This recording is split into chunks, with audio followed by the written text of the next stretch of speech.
So who wants to go after that? Any other questions? Repercussions. Well, if no one jumps in, I do have one that I think ties into the repercussions. Yeah, it talks about emotional addiction. Someone mentioned, I know Kelly asked a question and Mindy asked a question that led to your clients. And I want to ask you, have you treated people with an emotional addiction? I know we've talked about drug addiction, alcohol addiction. We didn't quite get into the sex addiction, but anyhow, the emotional addiction. Have you ever treated anyone with emotional addiction? And what are some of the remedies for helping them to overcome their addiction? Would it be the same as a drug addiction or alcohol addiction? Give us some feedback. In a way, because even emotional addiction, even a person, people, drama kings, we around you, even a person that gravitates towards emotion, they do it for a reason. There's something that you get out of it. There's something that you get out of keeping things chaotic. There's rewards in just about everything that's destructive to the person who's actually being destructive. And a person with emotional addiction, who likes a chaotic surroundings, they're actually using that either to manipulate people to get what they want, either they're using it to control the situation, either they're using it to keep you at bay, to keep you from being able to confront them in certain situations. Maybe they might be seeking attention.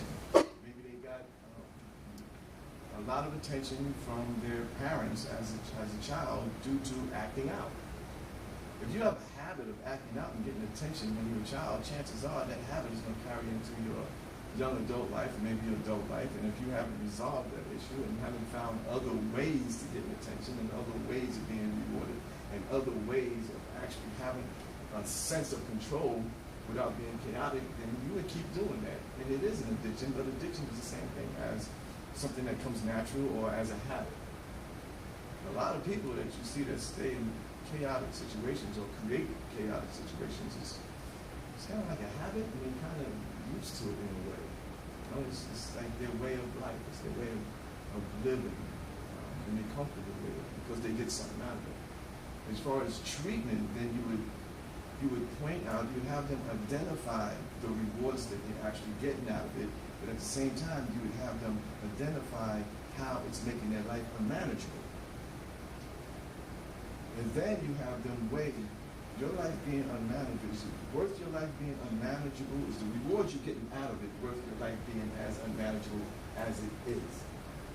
Then you have them look at that. Then over here you say, okay, you can have, your life can be managed and you can actually get rewards from serenity, from compassion, from kindness, from creating quiet, from creating harmony with others, from creating generosity with others. Like there's a reward on both sides.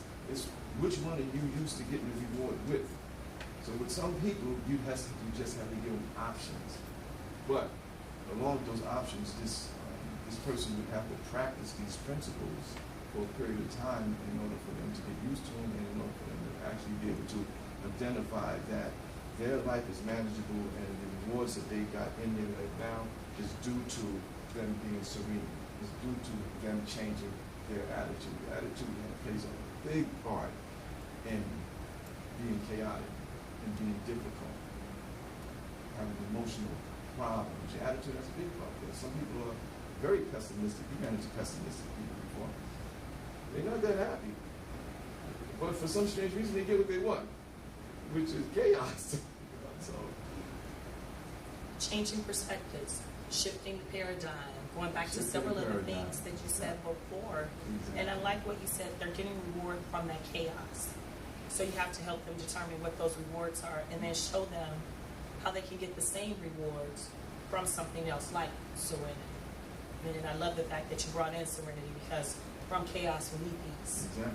Yeah, thanks for that.